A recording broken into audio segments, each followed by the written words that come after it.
الحمد لله نحمده ونستعينه ونستغفره ونعوذ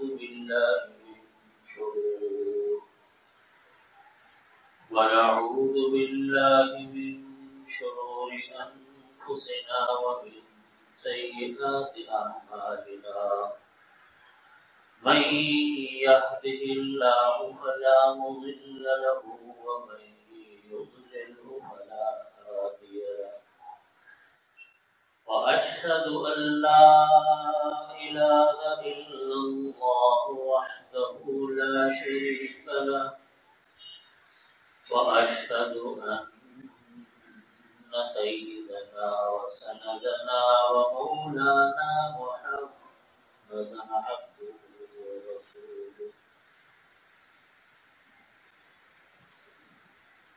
وقال الله تعالى في القرآن المجيد والفرقان الحميد والعصر إن الإنسان لفي خسر إلا الذين آمنوا وعملوا الصالحات وتواصوا بالحق وتواصوا بالصبر صدق الله مولانا العظيم وصدق رسوله النبي الكريم ونحن على ذلك من الشاهدين والشاكرين والحمد لله رب العالمين. بزرگان محترم، برادران عزیز، یہ کلام پاک کی چھوٹی سی سورت میں نے آپ کے سامنے تلاوت کی، جس کو سورۃ العصر کہا جاتا ہے۔ والعصر ان الانسان لفی خسر۔ ترجمہ سورت کا یہ ہے کہ اللہ تعالیٰ زمانے کی قسم کھا رہے ہیں،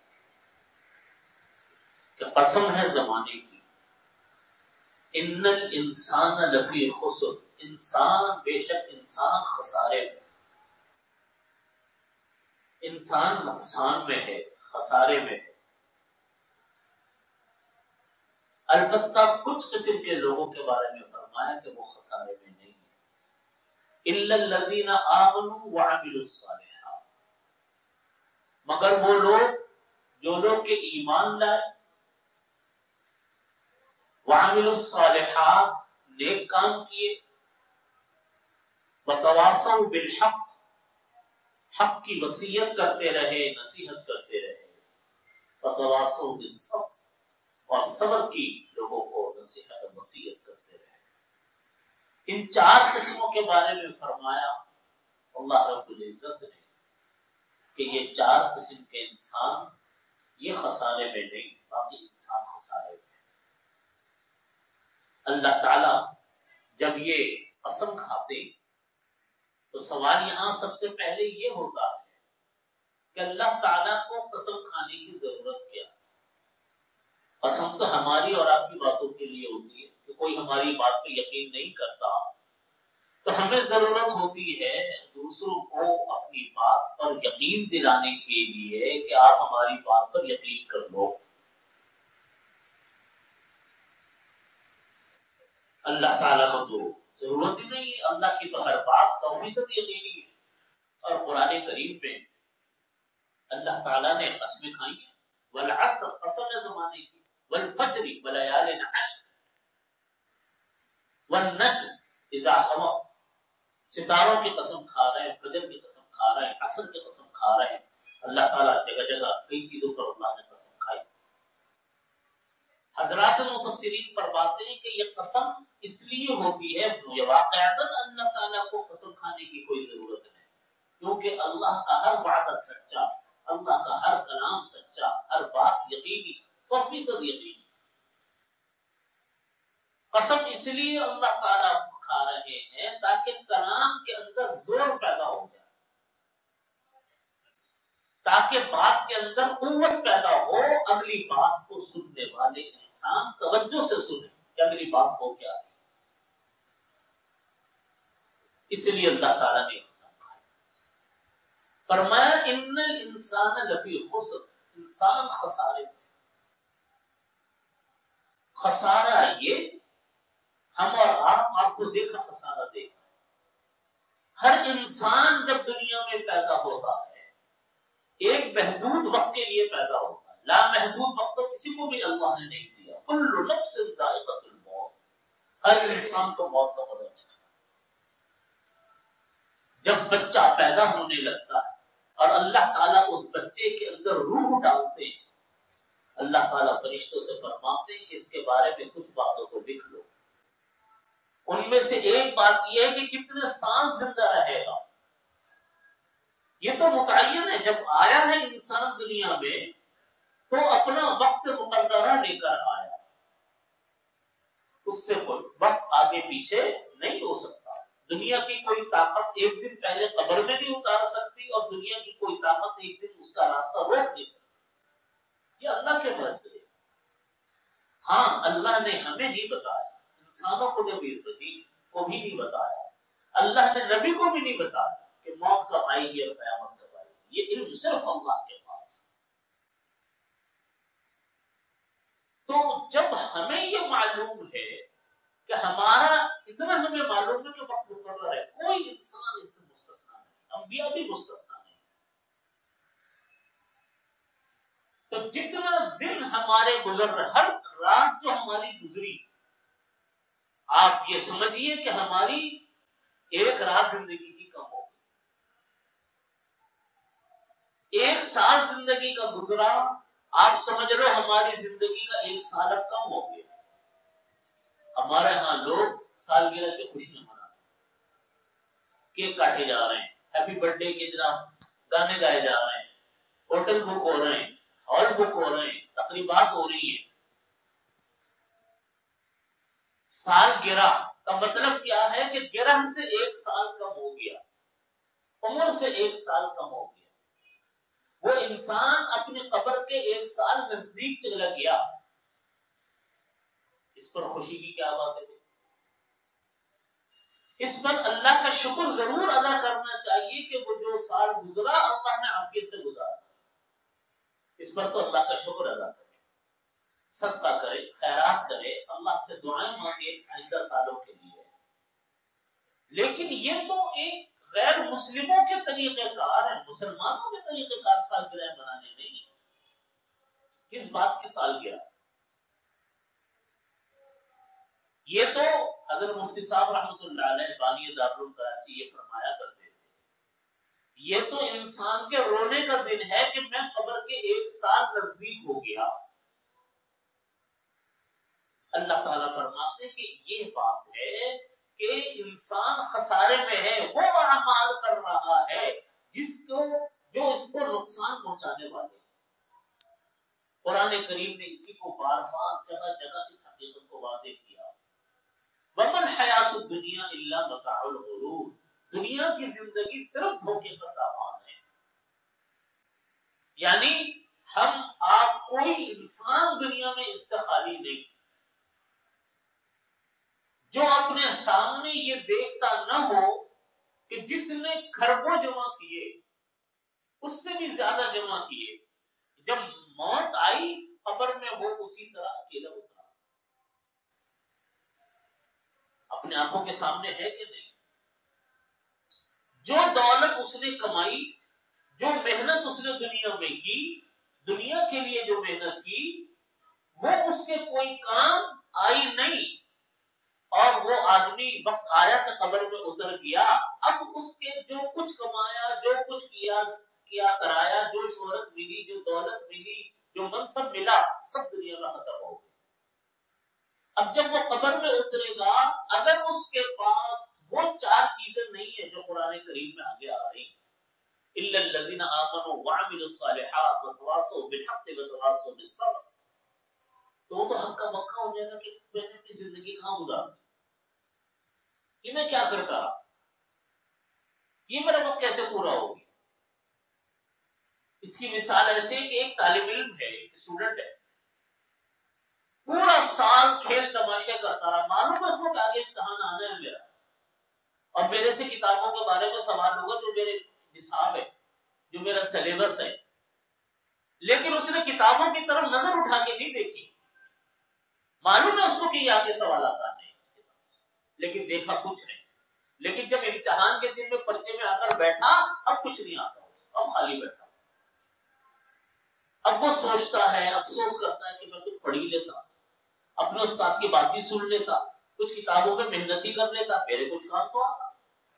اسی طرح ایک انسان جو دنیا میں بے پرواہ ہو کے زندگی گزار رہا ہے، نہ یہ دیکھتا ہے کہ پیسہ حلال ہے، نہ یہ دیکھتا ہے کہ پیسہ حرام ہے، نہ یہ دیکھتا ہے کہ میں نے نمازیں پڑھی، روزے رکھے، زکات وقت پہ ادا کی، اسلام کے فرائض کو میں نے پورا کیا، کتنے حرام کاموں میں لگا رہا، اس کی طرف اس کو دھیان ہی کبھی نہیں رہا. کسی کے ساتھ جھوٹا وعدہ، کسی کے ساتھ کچھ، کسی کے ساتھ ایک غفلت کا عالم ہے، ایک بے فکری کا عالم ہے، لاپرواہی ہے کہ کچھ ہوش ہی نہیں ہے کہ کوئی وقت آئے گا. اور اگر کوئی سمجھانے کی کوشش کرے، وہ کہیں گے نہیں تقیہ نوس آدمی پتہ نہیں کون سے زمانے کے بعد.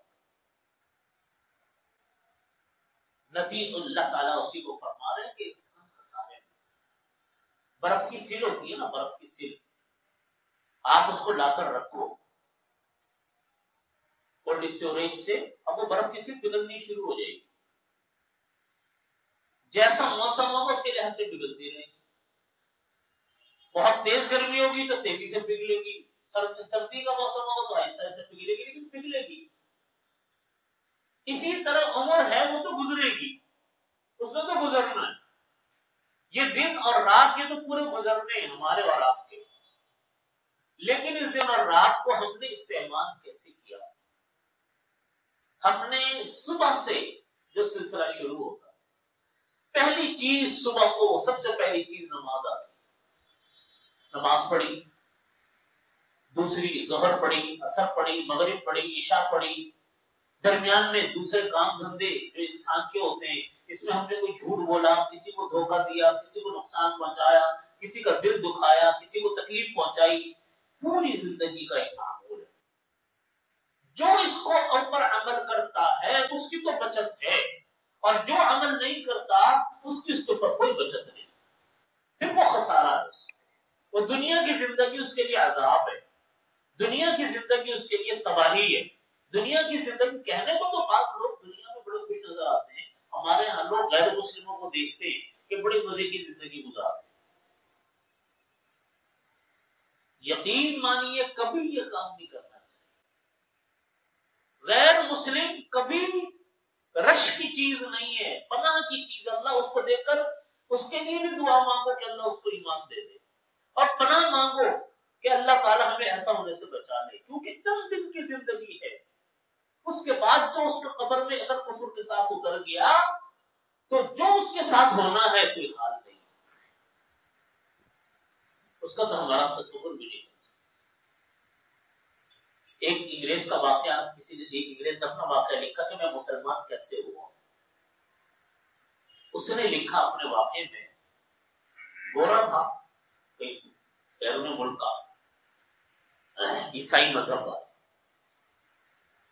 اس نے لکھا کہ میں مسلمان اس طرح ہوا کہ میں نے اپنے والدان آدمی تھے، مالی طور پر بھی بہت کچھ تھا.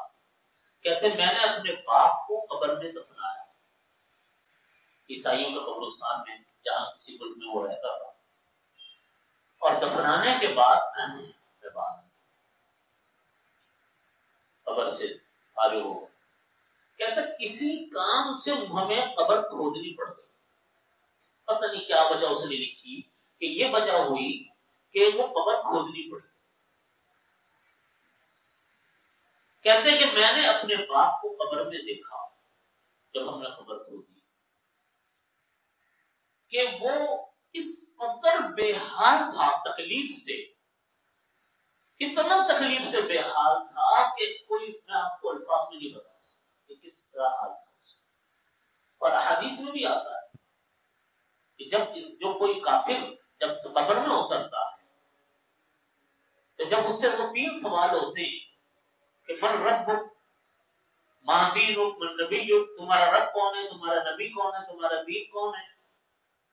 تو وہ یوں کہے گا کافر کہ لوگ کہتے تھے کہ اللہ کا نبی ہے، یوں نہیں کہہ رہے میں کہتا تھا، لوگ کہتے تھے کہ اللہ کا نبی اور ہاں ہاں کرے گا، یعنی اس کو کچھ جواب نہیں سمجھ میں آئے گا کہ میں کیا جواب. پھر احادیث میں آتا ہے کہ اتنا سخت اس کے اوپر عذاب شروع ہوگا کہ اس عذاب کا فرمایا کہ وہ اژدہا جو ان کے اوپر مسلط کیے جائیں گے اگر دنیا میں آ کر ایک پھنکار بھی مار دیں تو دنیا کا سارا سبزہ ہو کے رہے گا. حدیث میں تو کہتے ہیں میں نے اپنے والد کو دیکھا، مجھے تو قبر بند کی، واپس آ گیا، وہ اپنے خیالوں میں گم، اپنی پریشانی میں کہ یہ کیا ہوا. پھر مسلمانوں سے ملا، انہوں نے بتایا، پھر اس کو ایمان کی توفیق، اس نے ایمان قبول کیا. میں یہی عرض کرتا ہوں کہ بھائیوں غیر مسلموں کو دیکھ کر لوگ کہتے ہیں کہ بڑی مزے کی زندگی گزار رہا ہے، کیونکہ آزاد ہے، اس کو اوپر کوئی پابندی نہیں ہے. کتنے دن کے مزے ہیں، کتنے دن کی آزادی ہے. الدنیا سجن المؤمن وجنت الکافر، حدیث شریف میں فرمایا دنیا مومن کے لیے قید خانہ ہے، وہ سجن الکافر، کافر الدنیا سجن المومن، دنیا مومن کے لیے قید خانہ ہے، وجنت الکافر، اور کافر کے لیے جنت. اس لیے کبھی غیر مسلم کو دیکھ کر رشک نہ کرو. اللہ نے جو ہمیں ایک دولت دی ایمان کی، وہ ایک دولت انشاءاللہ آپ کو جنت میں ضرور پہنچائے گی. وہ ضرور انشاءاللہ اگر ایمان کی حالت میں قبر میں اللہ نے اتار دیا، ہمارے جو گناہ ہیں ان کا حساب کتاب تو اللہ کریں گے، اور وہ کیا ہوگا کس طرح ہوگا اللہ جانے بندہ جانے. ہمارا کام تو ڈرنا، ہمارا کام تو معافی، ہمارا کام تو اپنے اعمال کی فکر ہے. تو یہ آیت قرآن پاک کی یہ ہے کہ والعصر، قسم ہے زمانے کی. اللہ اپنے کلام میں زور پیدا کرنے کے لیے فرما رہے ہیں، قوت پیدا کرنے کے لیے فرما رہے ہیں، لوگوں کو متوجہ کرنے کے لیے فرما رہے ہیں کہ ان الانسان لفی خسر، انسان خسارے میں. اس کا مطلب یہ کہ ہم دنیا کے بے شمار ایسے فائدے جس کو ہم لوگ بہت بڑا سمجھتے ہیں، اللہ کی نظر میں کوئی حیثیت نہیں ہے. فلانا عہدہ مل گیا، فلانا نام ہو گیا، فلانے کی شہرت ہو گئی، فلانے جناب پرائز بانڈ سے اتنے انعام نکلا ہے، اللہ کے نزدیک کوئی چیز نہیں ہے، بیکار باتیں، شیطانی چالیں. ہاں حلال طریقے سے کوئی نعمت مل گئی، جائز طریقے سے نعمت مل گئی، کوئی عہدہ مل گیا، اس عہدے کو اللہ کے حکم کے مطابق استعمال کر لیا، اس عہدے سے دنیا کو فائدہ پہنچا دیا تو نعمت ہے اللہ. لیکن اس عہدے سے دنیا بٹورنے میں لگ گئے، اس عہدے سے ناجائز کاموں میں لگ گئے، اس عہدے سے حرام چکروں میں لگ گئے، وہ تو عذاب ہے اور ہے کیا. اس لیے فرمایا والعصر، قسم ہے زمانے کی، انسان خسارے میں. کون لوگ خسارے میں نہیں ہے؟ آگے آیات میں بیان فرمایا. انشاءاللہ کوشش کروں گا آئندہ جمعے انشاءاللہ اس کو